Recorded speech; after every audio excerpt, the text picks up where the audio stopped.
Thank you. Next, we're going to have a moment of silence.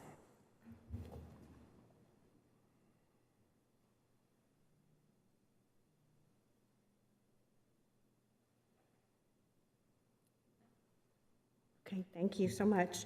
Any questions on the approval of the agenda?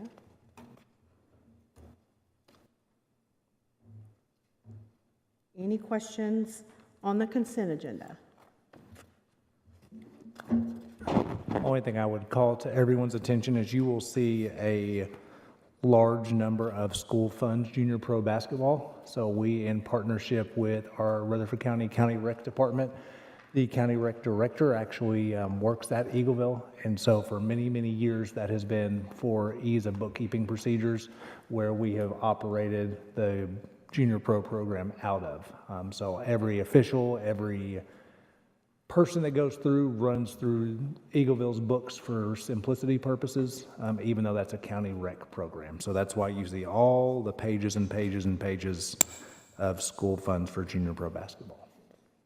And if you have nowhere to be on a Saturday morning starting on October 29th, I am coaching a second and third and a fourth and fifth grade team. So that is going to be an amazing experience yet again, all over the county. So I don't know how in the world I thought I'm going to have time for that, but your kid's only young once, and I will be coaching two of those teams. What time is that going to be? I'll give you guys a schedule. It's going to be great. We'll look forward to that. Next is recognition. Yep, and we will have on Wednesday night our National Merit Semifinalists, and I'll just read the first part. Rutherford County has a record number of seniors who have earned recognition as the National Merit Semifinalists. Those seniors represent 4 high schools, including 24 seniors at Central Magnet, 2 at Riverdale High School, 1 at Siegel High, and 1 from Smyrna High, and they will be here tomorrow night, and we'll go through, read everyone's names. We're going to move up. Yes, and now if it's all right, we're going to move to number 11 and 12. We have a Health and Ed meeting at 6 o'clock, and so Brian and Trey are going to be leaving once we're finished with this section, and then I will go join them once we are done. So that is the first meeting with our new Health and Ed committee with our new commissioners, and that's at 6 o'clock at the courthouse. So if we will move to page 12. So page 12, Financial Matters, tab 5, Fund 141, General Purpose School Budget Amendment. This amendment increases the budgeted Fund 141 revenue and expenditures to recognize the awarded amount of the fiscal year 22-23 Safe School Grant. This reflects the grant award that was approved by the State Department of Education. This year's grant award is $1,016,781. And just for your knowledge, the reason this is on here, the school board has to accept and approve all grants, and so we budget, but we don't know exactly how much that budget amount is going to be, and this is the amount from the state.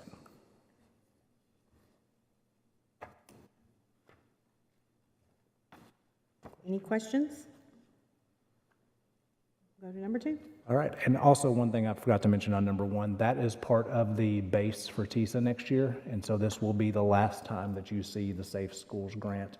We may have a couple amendments that we have to work through, but the Safe Schools Grant was one of the ones, along with Coordinated School Health, that is removed and is now part of the base for TISA. All right, number 2, this amendment is to fund 7 additional ESL teaching positions in order to bring RCS in compliance with the state of Tennessee ESL requirements. Tennessee Department of Education requires a staffing ratio of 35-1 for ESL students, and RCS is not meeting this ratio in relation to the total amount of ESL students to teachers. This funding is derived by decreasing the general purpose Fund 141 unassigned fund balance and increasing salary and benefit expenditure line items in the 71-100 function. The total amount of this funding is $478,768. A couple things just to bring up. We added 16 growth ESL positions last year.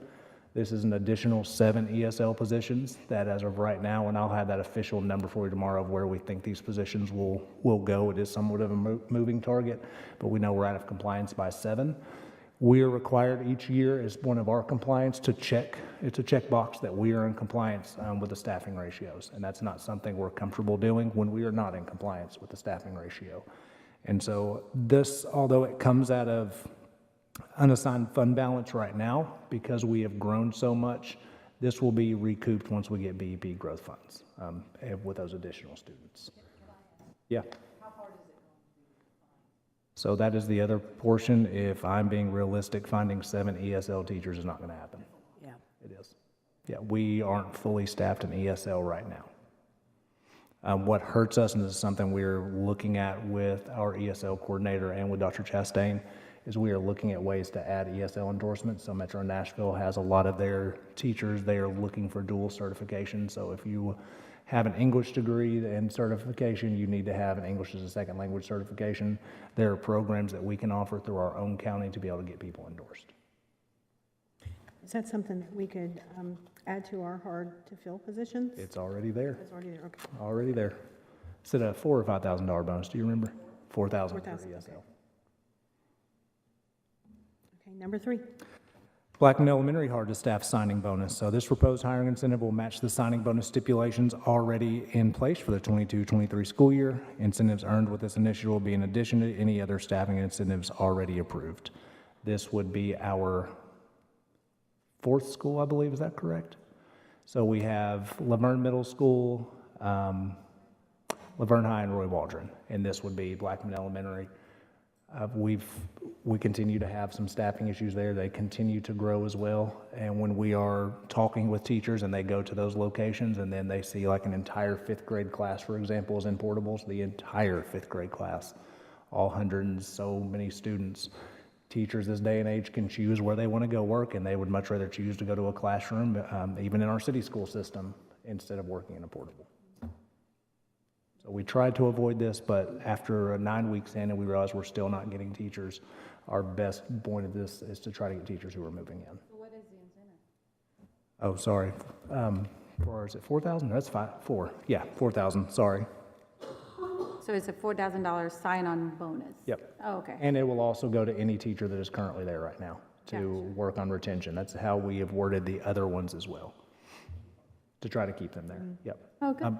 And in talking this forward, we did discuss this. We had a great meeting last Friday just to discuss some overall things, and looking at knowing this is probably not a full-time going to continue bonus. Blackman Elementary has a much lower free and reduced lunch than our other schools, but because of the growth and the situation we're in at Blackman Elementary, we're doing it for this year. Mm-hmm. Any other questions? Number 4, please. All right, number 4 is just discussion on school board member cell phones. And so this was asked to be added to the agenda. Currently, school board members do not have a district cell phone allocated to them. Our principals have that option to have a district cell phone, or they can take a stipend. So this is not a budgeted item, and so I'll bring that up for discussion. Just know that if it does go forward, we're looking at several months, because this would have to go before the next Health and Ed meeting in October, then budget, then county commission, and it would have to come out of unassigned fund balance. Open for discussion. Where did this request come from?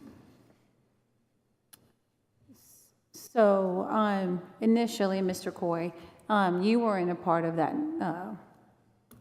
discussion, and I apologize for not bringing it up to you until today. So this was brought up because as a board member coming to this type of office, as a public office, our personal phones are being used to do work that is tied and related to the public office. There's no problem using that. However, when it comes to FOIA requests, that will be something that could be potentially be submitted, and someone that uses their personal phone for their business outside of the other duties are required for working in public health office, it becomes a difficult situation and a challenge to have to give up your phone when you do a lot of your business on your personal phone. So the request was if we could have a separate phone so that we can do business that is related to this particular office. So in the event that such a request happens, your day-to-day business doesn't stop because you have to give up your phone. So that was where the thought process came from my end and from my part. And I just hope if that I makes can- sense. Yeah, to clarify, this came up during our new board member Yes. orientation, so it's Yeah. not a violation of the Sunshine Law. This was before anybody was elected. Yes. I did orientation with all of our 3 new members, with myself and Mr. Reed, and this was something we discussed. Yes, thank you for clarifying that. Just let me say that if you will use email, then you have a documentation. I'm not saying you can't use the phone. Of course you can, and of course you can talk to people. But I've found with email, then you have that documentation right there in front of you of what's been said, and I think it's just a better way of communicating using the email rather than the phone. I agree with that your email is a better way to communicate, because you're absolutely correct. You have that documentation and it's recorded. However, you can't really prevent, or it's out of your control if you use your phone, like a text messaging or some of that nature. And when someone does a FOIA request, they can't include your personal items like your phones and things of that nature. So I understand exactly where you're coming, but there's just some things that are out of It's just control. good to have it written, in my Yes. opinion, Absolutely. rather than trying to talk on the phone to somebody, because things get distorted. Absolutely. Yeah. So I don't want a cell phone. Okay. And I agree with you, Ms. Bratton, about the email situation. I think that the angle that this is coming from is there are 3 new board members that have businesses that they use their phone for also. And so it would be, if there was a FOIA, they would be giving up their personal cell phone, and someone else would have access to their business, their personal business, their corporation, their company. What kind of cost are we talking about with cell phones? We don't know, that's why we're bringing it up for discussion. And if you didn't want a phone, you didn't have to take a phone, right? Absolutely. Okay. So I asked our purchasing, because this is something that Mr. Reed and I have talked about as well, because this would have to go through all stages of Health and Ed County Commission, all those different types of things.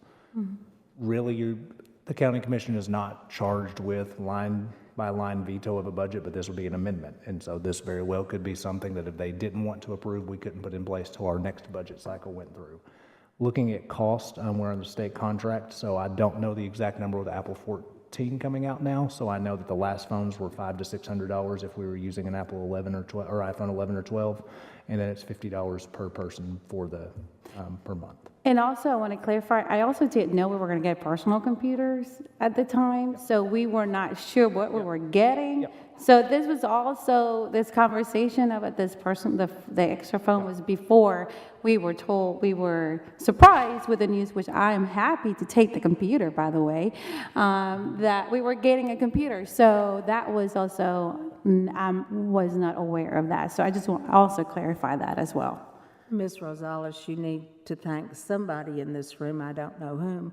Right? I've never gotten those computers. Well, thank you, whoever advocated. It's nice. Well, thank you very much, because I had no idea, and this was under the presumption that we were not getting nothing or anything when I brought up the phone. So, thank you to whoever It was pretty chose rough trying to do that. Yeah. So, thank you. It was pretty rough trying to read everything and point to everything when it was on the small iPad of going, everybody right. scroll through. Well, I much appreciated it's the computer, so I'm happy with the computer. So for me, I'm happy with the computer. If it's too much money for the taxpayers, I'm okay without the phone. But again, at the time, I didn't know what we were getting, so that's why I brought up the phone. So anyways, I'm glad that we were able to clarify some things. I would just like to add to the discussion that initially, I don't think anybody up here wants to carry 2 cell phones around. I certainly don't want to do it. It's based more upon the fact that, like you mentioned, several of us use our phone for work, and I use mine every day for work. So that was in consideration when this was probably mentioned in the new member orientation. As far as, I agree, documentation's best. But I had a principal call me yesterday. I emailed her back, but she called me back. So it's not always possible to choose that route. Like I said, sometimes out of our hands. I'm up for what the board would like to do as far as moving forward, but I'd like to just add that the initial purpose of this is not just for everybody to get a cell phone. It's because we are using our cell phones for work, and just like we have a school email, we're using those specifically for school. If we're going to keep all school-related stuff together, I think it makes the process easier. But I'm open. I'd also like to say I think it might benefit in a sense that we don't have to give out our personal numbers to people either. It gives them a direct line to us without it having to go through our personal cell phones. It's easily identifiable for people who are working regular jobs too, to know when it's a school board call versus when it's a work call, if we have those two completely separated as well. Just a thought. Good discussion. Any other questions? We're going to move on to facilities and instruction.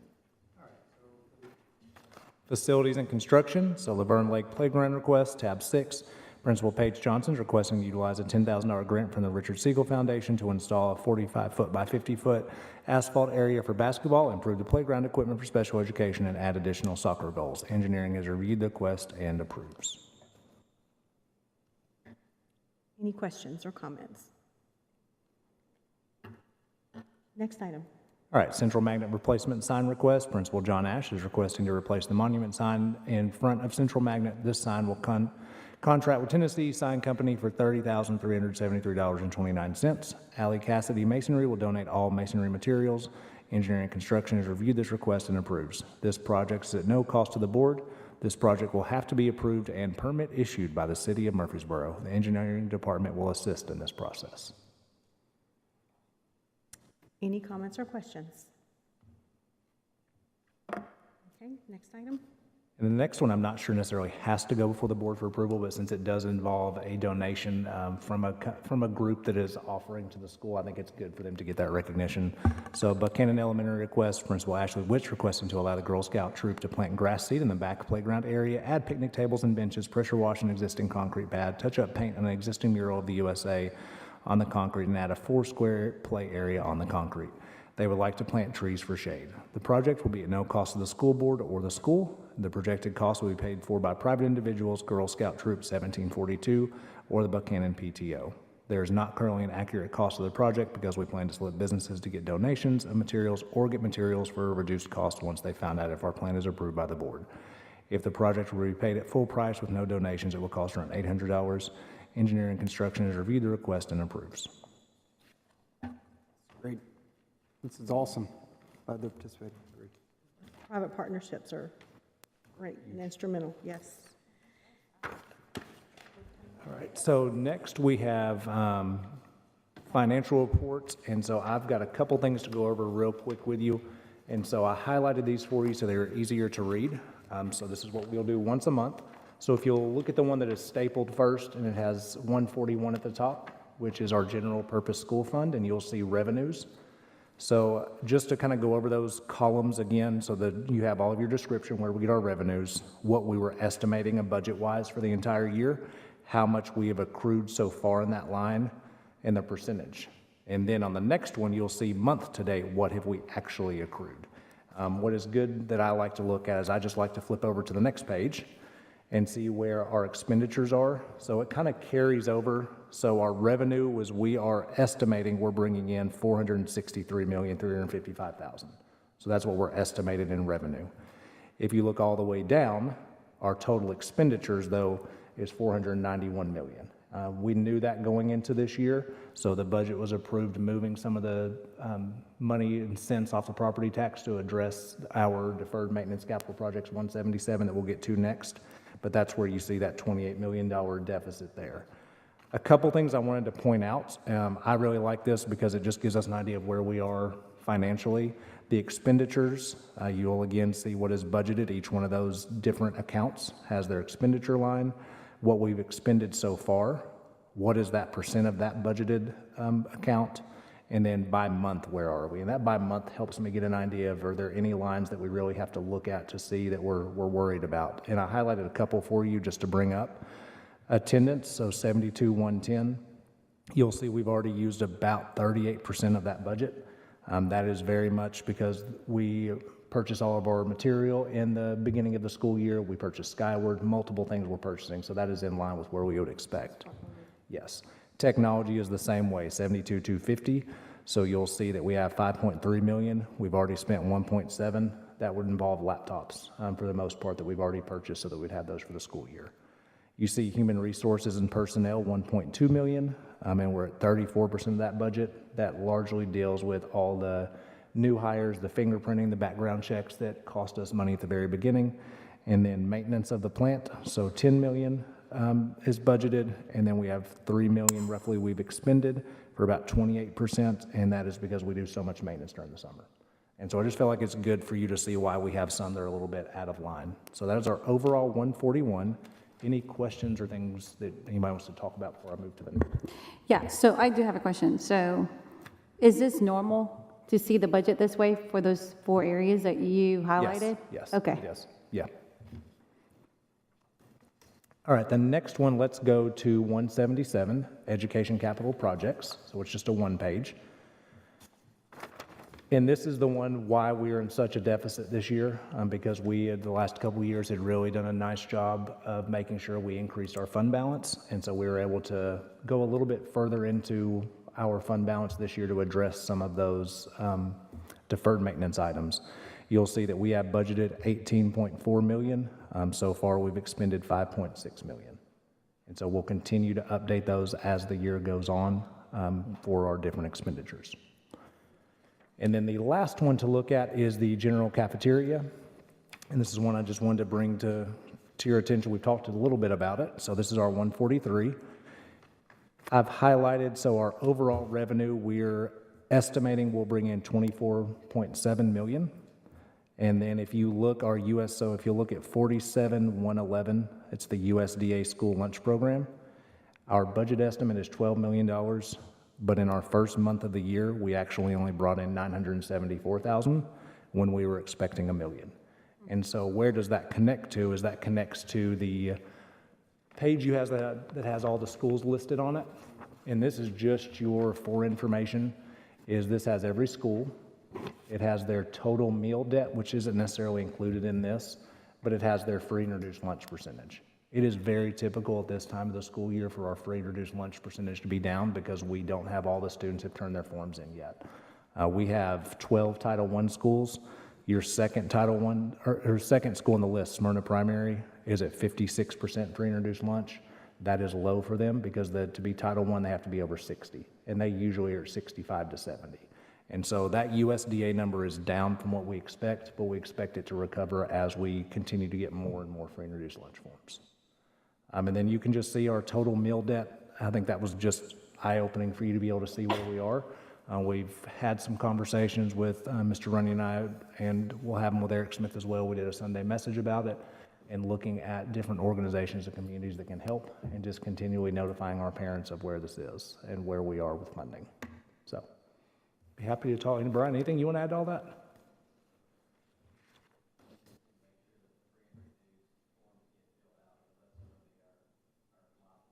Yep.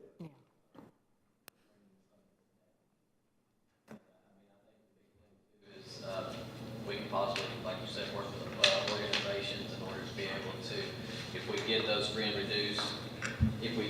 and reduced forms back in, we can use donations from organizations to pay down what they incurred up until, or what they, the debt that they, occurred before they got the free and reduced done. So we could actually be able to, pay that amount down, and then they would go on free and reduced and, solve that problem. So that's the big key to it right now, seems like, being able to get those forms filled out. And I'll tell you what we've done in the past in this is we've done a transfer out of general purpose, which we're already 28 million in the hole in. We've transferred that to cover it. There's been discussion in the past about having schools pay for that out of their own funds. I don't recommend that because right now our cafeteria is centralized with our central office and Eric Smith under school nutrition. And so to go and ask our schools to go pay for something that they're technically not over, that's a hard reach for me coming from the former principal perspective. If I'm not over it, but you want me to pay for it. And so those are conversations that are ongoing that we're working to find a solution. We have a couple of schools here that really stand out. Is that the problem with those schools, is they haven't filled out the free and reduced lunch forms, you think, or? It is, and you're also going to notice those are some of our higher poverty schools that are Title I schools to where we usually lag a little bit. Part of it is language barrier as well. And we've talked to our ESL department about that quite a bit as well, making sure that we go over that information. Can we do a video? Yeah. We need to do a video. So we're communicating and trying to help these schools. We are constantly. I see a lot on Facebook, the parents, you know, they were notified that they had a balance and everything. And look, my son was one of the worst ones in bringing paper home. The worst. He's probably still got stuff in his locker at Stewart's Creek, honestly. Boy, I'm sorry, what's the budget for the bad For the debt? bad meal debt, what do we have budgeted in that right now? So we've got 500,000. And so we're already 197,000 into it. I don't know if this is the time to bring it up or anything. I mean, I definitely want the parents to bring the forms because that will help out a lot. But I know I brought this up before about grants. If there's a way that we can look into finding a grant to offset those costs. You want to go for it? I'm sorry? I can let, Mr. Tidwell has an idea that I'm going to bring to the Okay, board in great. October as well. Awesome. I just mentioned to Sullivan some discussion that there are a lot of grants out there for different things. I mean, not just lunch, but for a lot of different things. At possibly looking at the possibility of hiring someone to specifically, that's their job. All they do is look for grants. And at the amount of a lot of these grants that are given, they would quickly pay for their position over and over again. So I think that's something that you're looking into. We're looking at it for October meeting, but I didn't want to steal your thunder. No, you're good. No, I think that's great. Yeah, that's wonderful.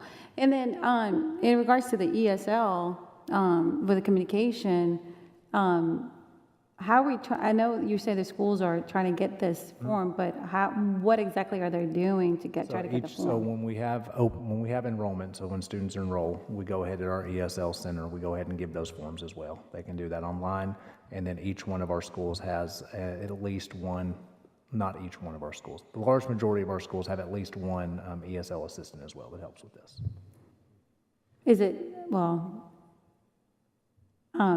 Is it too much to ask to call the parents if it's a language barrier? That's part of what they do, is the Okay. ESL, so that's part of what they do. So they call the parents, okay. But what we're struggling again is that the ESL assistant is supposed to be there for instruction, and now we're taking them out of working with kids and having them call about reintroduced lunch. Is there any possibility to have volunteers, like a parent volunteer? We would have to work through some confidentiality things. Sure.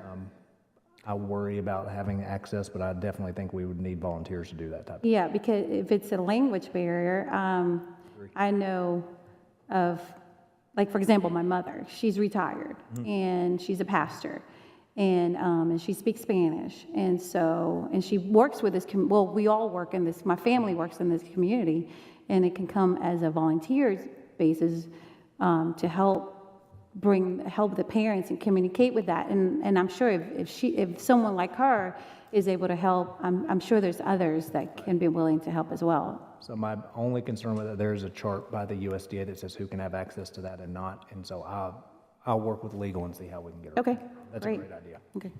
So one other idea involves Mr. Evans, and he does what I call robocalls. Can we disseminate that information with the ESL, Hispanic, We can. So what we're doing now is, Arabic? and we have done a video, one came out Sunday with Dr. Sullivan and Eric Smith, who is our school nutrition director, talking about the easy ways that parents can sign up for this. The applications are available in multiple languages. We have our cafeteria managers who are also doing robocalls to the ones on their list at their schools. Dr. Sullivan, correct me if I'm wrong. That's correct. Yep. And so they are using the school messenger system, which is the same system I use, to notify the ones from their schools that are having meal balances and telling them how they can complete the application. We can continue doing those things, and we will do that. It's just, one of the things that we're up against is that during COVID, and we discussed this in the video, during the pandemic, the USDA had that free program, and so we're kind of doing a reset. Parents have been used, including me. I have got 3 kids in school, and we felt it at our home as well. Parents were used to not paying for lunch and breakfast, and now we're telling them, we need you to start doing that again. And there's some other districts around us who have higher poverty, so their demographics are different, who are giving them free lunch and breakfast, and we can't do that because our demographics, we're too wealthy of a county. And so we're trying to re-educate parents that this is not something that we can just sign off on or waive. we have to have these. But if they qualify for this federal program, you know, it's a simple application that applies to their entire family. There's just it's going to take a while to re-educate. But there are some who will continue to refuse. But since we're on television and we get this question a lot, we never deny food to children. So if someone does not have the money to pay, they get the same meal as anyone else who does. They're not identified. Sometimes word gets out that we're shaming kids. We don't do it that way. Some districts do. We have chosen not to for good reason. But it's just going to take just re-emphasizing this over and over to help get this word out. And also, I think there's some trepidation on surrendering their information. That if you send in your information, it stays within our system. It does not go outside. We are the ones that actually approve that. That's right. It's strictly confidential, and it's even limited who can have access to that information within our district. We've been dealing with that with our staff over who has access and who doesn't over the last week, so. And I know y'all have been working on this way before school started, so thank you so much for your diligence on that. All right. Trey, do you want to give us a facilities update? Because I know you've got some information. So, of course, we know that we have a 5-year building plan that we revisit every year. We're in the middle of doing a zoning study. We have additions that have been approved, and wanted to give you an updated calendar on some new information that Trey and I are meeting on Friday. So, or met on last Friday. We met with, everybody's concerned with the 3 projects. Oakland, Riverdale, and Smyrna, and what the design standpoint is, where are we, what are we doing, how are we progressing. All schools are at about the same place, and it appears that we could be ready late November to be able to bid Smyrna. We have the difference in the city of Murfreesboro, we still have to apply for a permit. In the county, Smyrna and Laverne, we do not. So the process for the city is fairly extensive. We met with them on September the 15th to begin this process. I'll have some things that I'll be sending out to the school. We have to do public addresses. We have to have meetings in the schools and things like that. All of these are outlined in what I handed out tonight. It's a 2022 calendar, and we submitted on October the 14th after our 15th meeting. We have a package that's due on the 24th of October. We're planning to have our community meetings on the 14th at Riverdale, 15th at Oakland. After those meetings, we can submit to the BZA, which is December 1st. December 8th, we'll submit our PC package to the city. On the 19th, we have a BZA meeting. On January the 18th, we have a planning commission meeting. February the 1st, we're targeting, and if nothing happens, having our full set of drawings sent to the city on February 1st and be able to go out for bid. That is the city's process and their schedule. And I did get an email from Marina Rush today. They have accepted this, so we have this assigned now. And we can go forward. Now, if they come back with something that they don't like or they want something changed, it pushes you back if we have to come back to a same board again.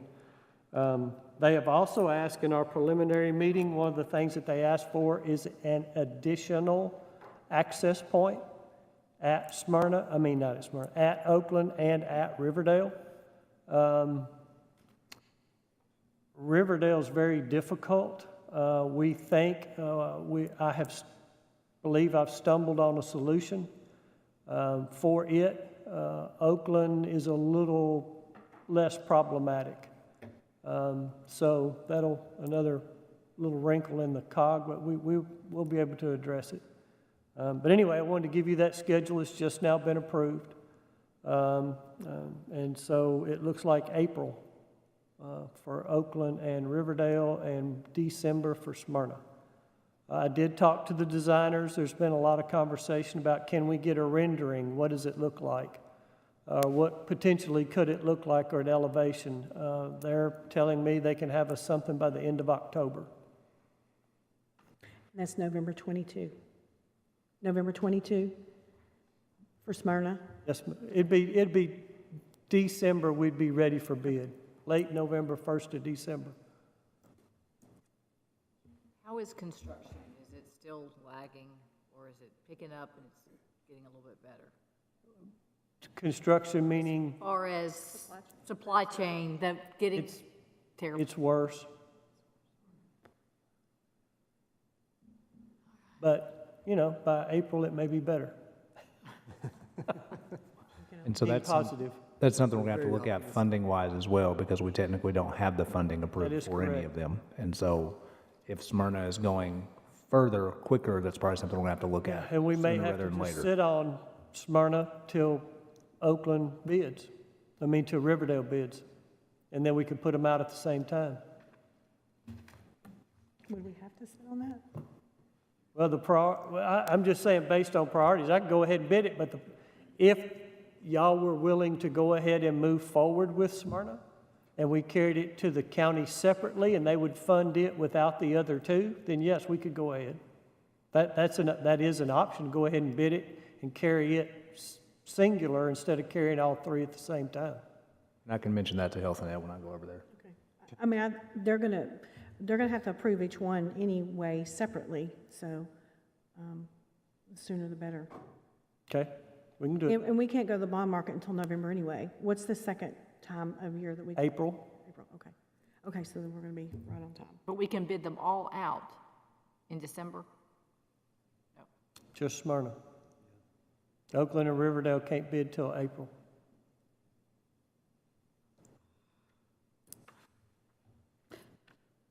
What's the length of the project once it starts construction? Like, in today's terms? 2 years. 2 years, okay. At least, if we're lucky. Yeah, and so we have kind of just a way our projects have been coming in. Our new schools have come in right at the deadline. Our additions and renovations and annexes have been coming in just a little bit late. Of nobody's fault, it's just the way they've been coming in.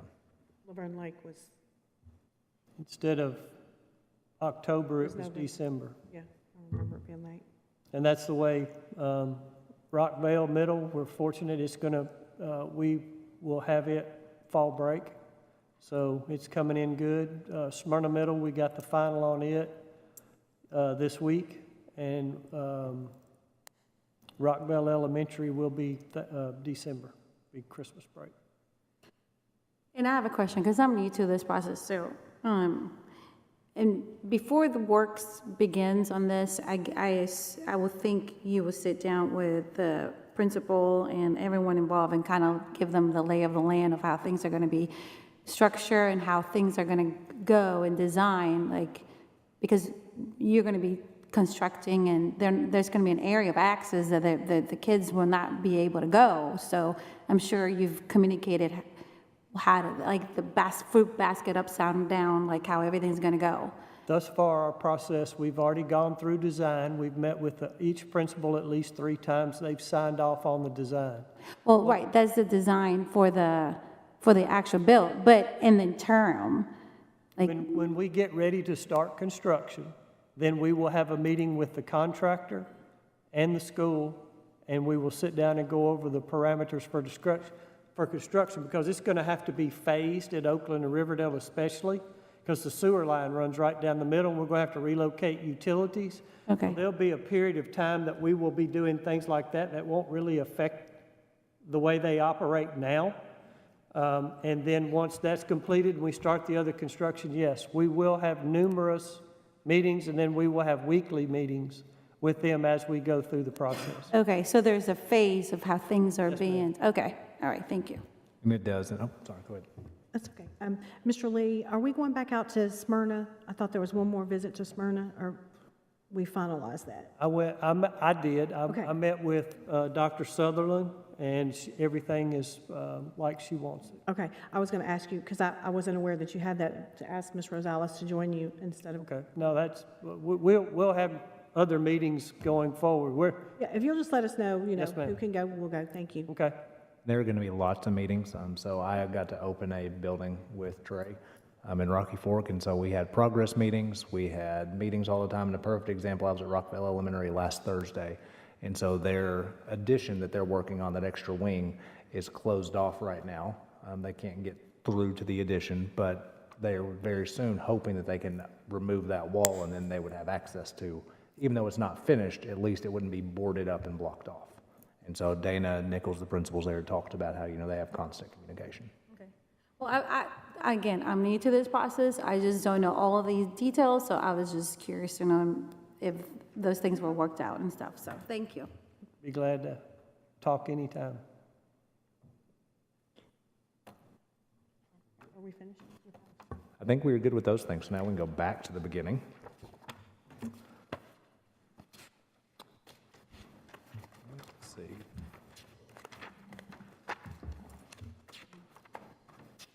All right, so we are on, yes, number 8, Instruction Tab 2.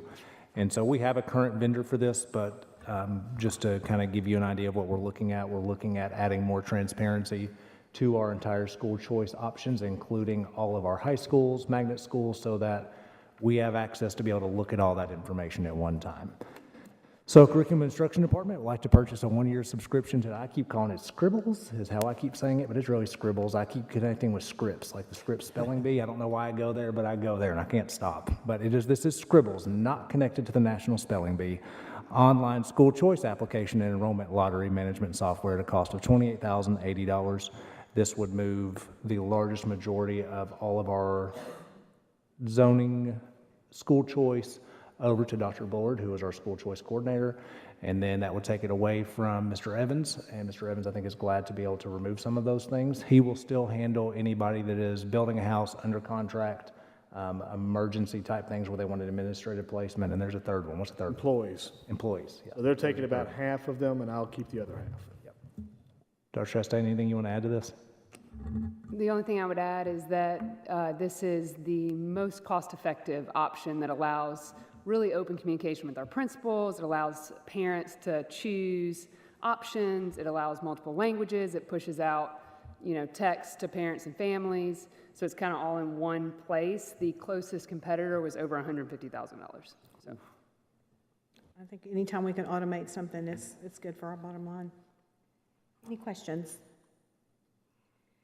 Number 2. All right, number 2, Curriculum Instruction Department would like to allocate $17,600 of general purpose funds to support 44 Teach Now mentors. The purpose of this mentorship is to provide building level support for Teach Now participants. These mentors are responsible for completing all training, meetings, and reflections. And the best way I know, mentors is a strange word to have that because we have mentors all over the place. The best way I know how to connect this is when you have a student teacher, you have a supervising teacher. These individuals, our Rutherford Teach Now, are our people that are in our program to get licensed as a teacher, so they missed that whole student teaching process. And so these are really like supervising teachers that just happen to have their own classroom. And we have funded this. It is a requirement for us of our EPP that we have to offer mentorship since these people did not have student teaching. Any questions? Comments? Next item. All right, number 9, Raptor Emergency Management Suite, tab 3. So Raptor Emergency Management Suite is integrated school safety software that enables schools to screen visitors, track volunteers, report on drills, respond to emergencies, and reunite families when an event occurs. And so you'll see all the different things. Manage and track drills, receive automatic notifications, monitor drill status for every building and drill type, efficiently manage incidents. Districts can customize a list of team assist situations, notifications, and alert recipients. You can connect with first responders with a panic alert system. You get a real count of everyone in the school during an incident, and then Raptor reduces reunification time with instant mobile communication as needed. This is something we currently have at every one of our buildings. So if a visitor gets into the building with students, they are Raptored in is what we call it. This is something we're looking at for this year, in the future, and talking with Patty, who does an absolutely amazing job with us. Patty and I talk nonstop as well. So we may look at a different vendor in the future that is more all-encompassing as this gets into TISA so that we can look at all different types of aspects with school safety, but this is what we're looking at for this year. Any questions or comments? Is there a cost associated? Do you know the cost? Do you know the cost right at the top of your head? It's on the...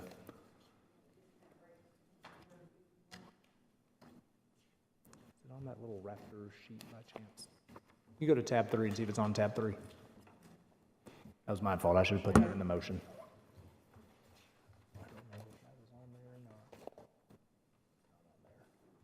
not. I'll have that cost for everyone tomorrow. This comes out of our school safety, correct? There it is. Great job. 151.40. Yeah.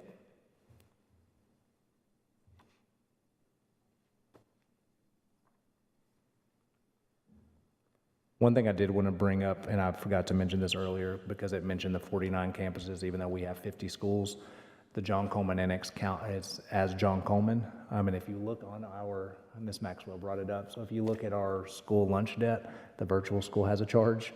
And so the question may have been how the virtual school get a charge if the kids aren't there. They do come in on Fridays, and we have to offer food if they come in on Friday. So that is a real charge.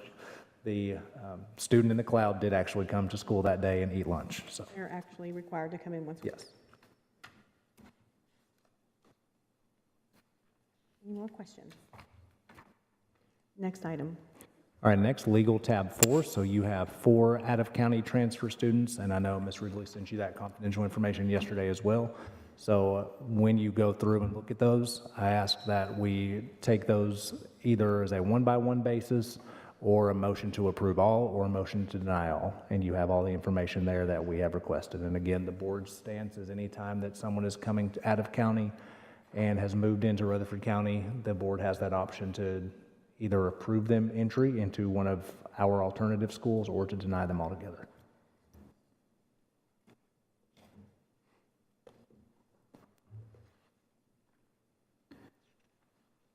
In the future, could we look at maybe coming up with a way to have a recommendation from central office on these? I'm fine with that, yeah. As we do with DHAs. Yeah, we can do that. See the same thing with, We can do that. Good idea.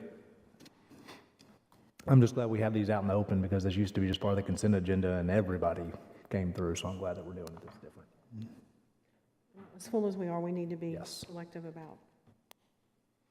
All right, number 2, discipline hearing appeals. So the board has been requested to review a decision of the Disciplinary Hearing Authority, DHA, to uphold the remandment of a student from Siegel Middle School. Based on a review of the DHA's record, the board may A, affirm the decision of the DHA, B, overturn the decision of the DHA, or C, grant a hearing before the board.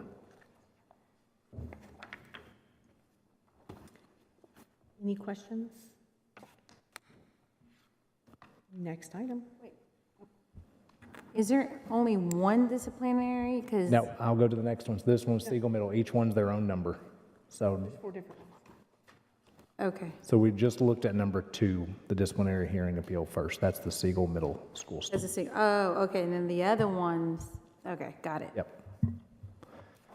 So next, we have disciplinary hearing appeal. The board's been requested to review a decision of the Disciplinary Hearing Authority, DHA, to overturn conduct prejudicial to good order or discipline of a student from Stewart's Creek High School pursuant to Board Policy 6.317.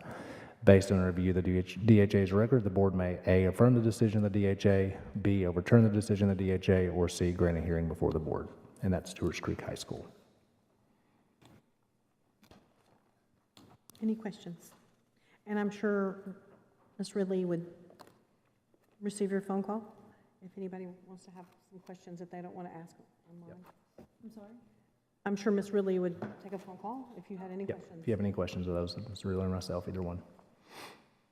Next All right, number 4, disciplinary hearing appeal. The board's been requested to review a decision of the Disciplinary Hearing Authority, DHA, to uphold the remandment of a student from Oakland Middle School pursuant to Board Policy 6.317.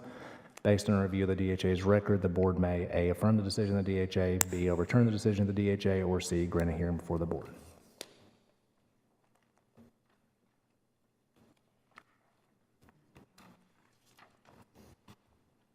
Any questions?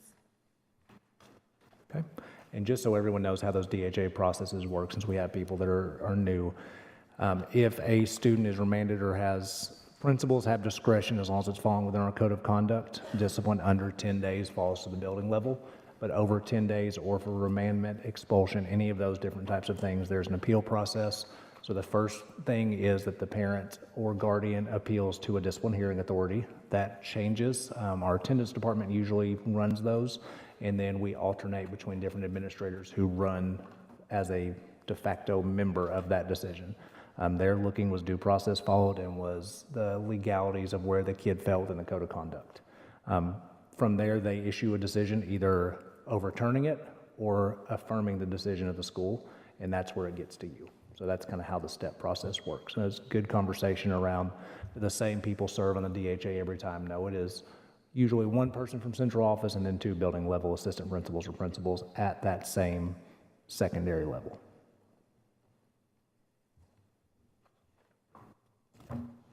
When there's an issue with the student, are the parents, and there's a consequence, obviously, are the parents made aware there is an appeal process? Yes, they are. It's part of the letter that they get that tells them exactly what the appeal process is, who to send it to, all those. And they can appeal before the board. They can appeal before the board, yep. I don't think we've had any since I've been here.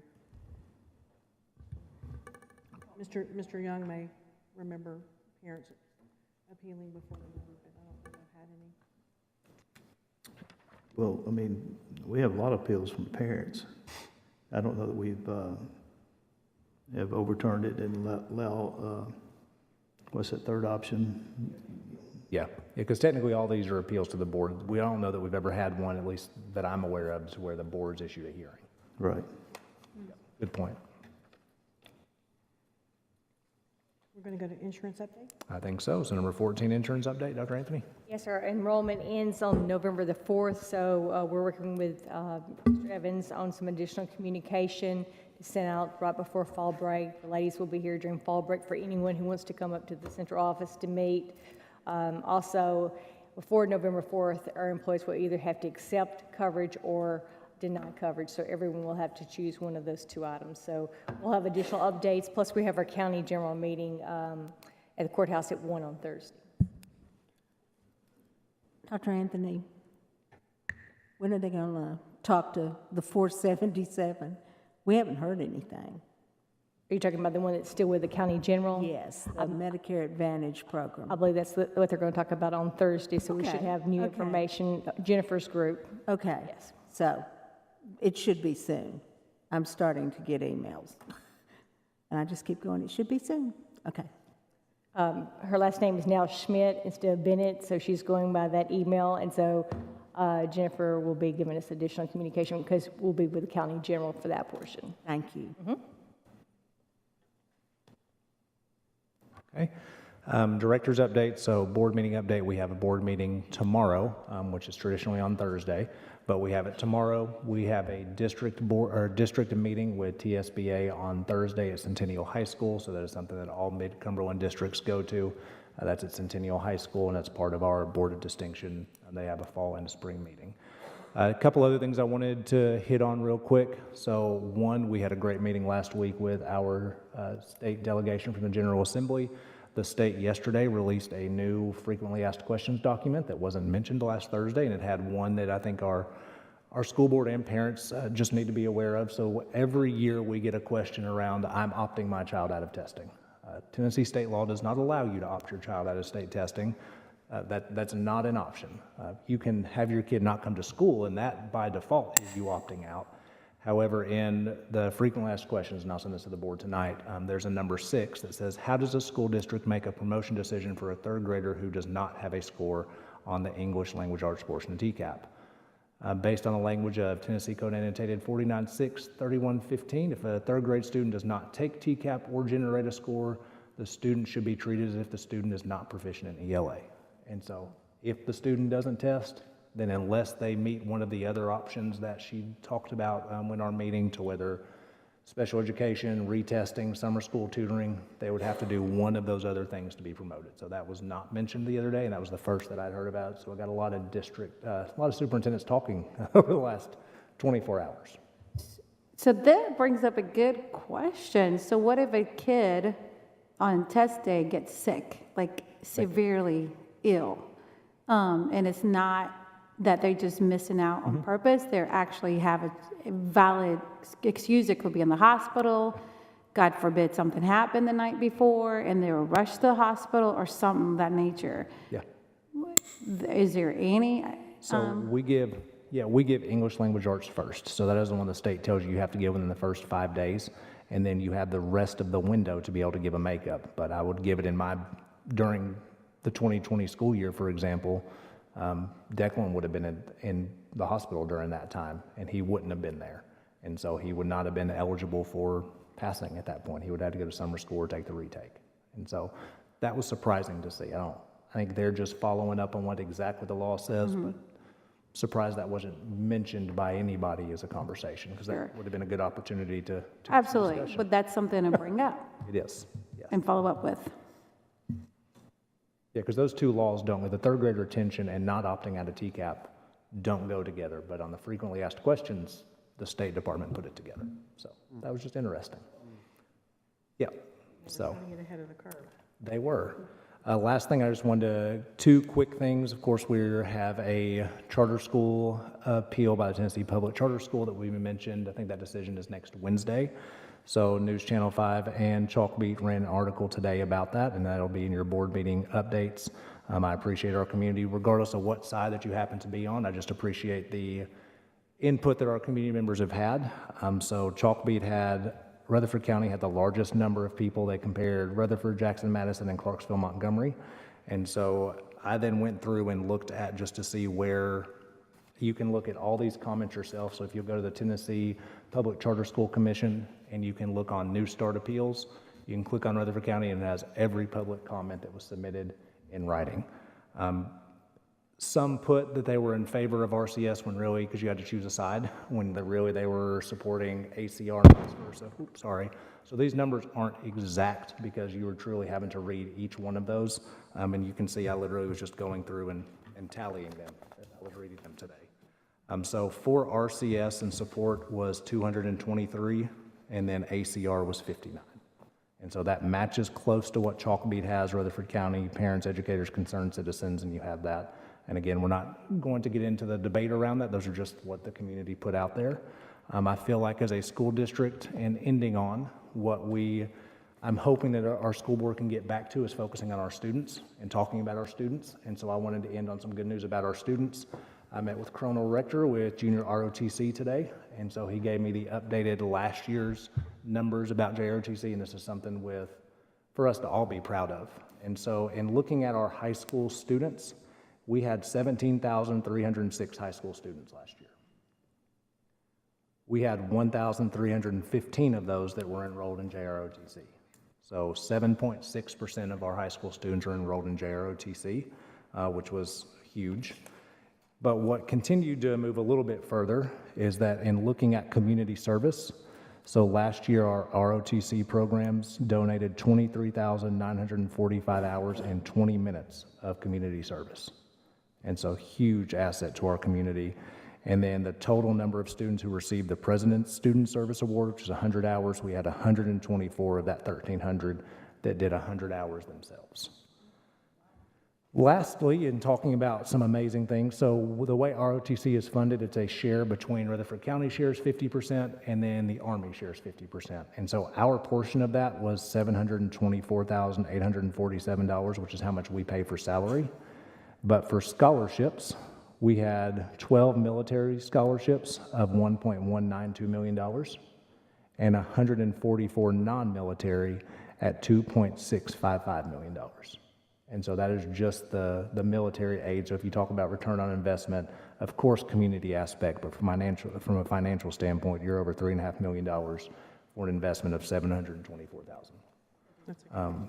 And I think there was one more point I wanted to point out, dropouts. We have 0 dropouts, which is to be expected in JROTC, so 154. And just a huge shout out to all of our individuals focusing on our kids, and that's some amazing work that our JROTC, sometimes they don't get the credit they deserve, but they have competitions just like our athletic teams are. They're in the middle of drill season right now. So if you ever get a chance to attend one of those, it's pretty awesome to watch. Can I ask how those programs, so in a school that doesn't have the ROTC program there, how does that come about? Because I've had somebody actually ask that. We partner with the other schools. So I know Eagleville, for example, we partner with Rockville. And so if they're interested, then we partner with Rockville for them to be a part of that. Okay, so if a parent from yes. Eagleville reaches out, then they we can contact Rockville. Yeah, you can get with Dr. Chastain or myself. We can help get them involved as well. Okay. Yeah, we have co-ops just like we do with athletics. Next item. All I got. That's all? Okay. We'll do Tennessee Legislative Network tomorrow night? Yeah, Okay, I'll have tomorrow night? And the federal relations. General discussion? I went out and took the liberty, because I think I'd spoken with several of you about having a mental health forum.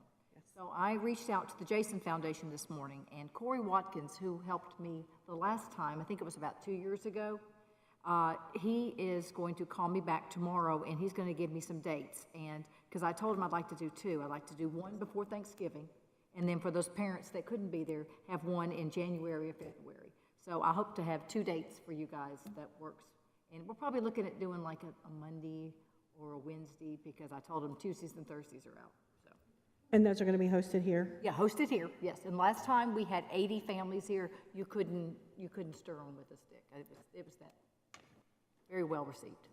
If we think that we might need more room, would we look for another location at one of the schools? Okay. We could move it. Okay. I think Christine, Brian, Mm-hmm. has already talked to them. We have actually opened up to the high school principals Okay. to volunteer for us to hold it there. Okay, super. Yeah. Okay, wonderful. That's great. So we're ahead. Thank you. Anybody else? I've got the resolutions that I sent you. I've got an electronic copy if you need it. I would like for TSBA to help us write some legislation to protect our teachers. I believe Tim Rudd, and I can't remember, Claire maybe can help me with who co-signed that bill with Tim Rudd to protect our teachers, to move the disruptive students. Yeah. And I would like for them to we need a little bit more teeth in that, because, you know, our alternative schools are full, and we need some more help. So if we can adopt this, and then when we go to state in November, if all 95 counties adopt it, then it will be added to TSBA's legislation agenda. So they will help us too. So when we go out and talk to our state reps and tell them that we need some more help with our teachers to protect our teachers. This is not just protecting our teachers, this protects our students. It also, I yeah, mean, it does the because students. A very strong disruptive student it's scary for some of the other kids. I know we had a couple instances when I was in high school, and this is what we need right now. Students are being moved out of the classroom. It's disrupting learning, and it's not fair to those that are there to learn, that want to learn, and have to put up with being disruptive. So if you have any comments or want to change this, add to it or whatever, let me know, and we'll submit it. And then when we go to TSBA in November, hopefully the delegates will vote for it. So, November 10th, our 5-year, it was a special call meeting. It's been canceled because it's going to be on the first day of our convention with TSBA. So it's a Thursday through Sunday convention that we go to at Opryland. So obviously, with what Trey Lee told us today and some of the other things that we found out tonight, it was probably going to be moved anyway. So if there's... Can I ask, yes. In regards to this, do we have any kind of data on, and I know this is a terrible subject and a very sad subject, but do we have any data on how many injuries our teachers have sustained of any sort, where we can kind of back some of this up with the things that our teachers are experiencing? Yes, I've asked the county general that collects our OGI statistics to run it by SPED as well as non-SPED students. And she's working right now on this current month. So we're going to have a last year's tracking of numbers compared to this tracking of numbers. We had that discussion a few weeks ago and said that would be nice to see that data. She's new in that role, and so she's trying to break that out and hand calculate that for us. Perfect. Well, thank you. I can give you an example. It's dated, but when I was the federal rep, from August to December of 19, I went to DC in 2020. We had 26 teachers that filed on-the-job injury reports that they had to have medical. That doesn't include any of the other ones that maybe they got bumped or bruised or inappropriately touched or something like that. They actually had to seek medical help. So that's a lot. It is unfortunate, but it's still, as far as what I've heard from teachers, still that's the number one thing on the list of retaining teachers is dealing with the disciplinary issues. I agree, and I think that goes a long ways. Yes, we want to give our teachers raises, but a good, safe working environment would go a long way too. Any other questions or comments? Do we have to motion to adjourn since we're not voting today? Okay, we are adjourned. Thank you so much.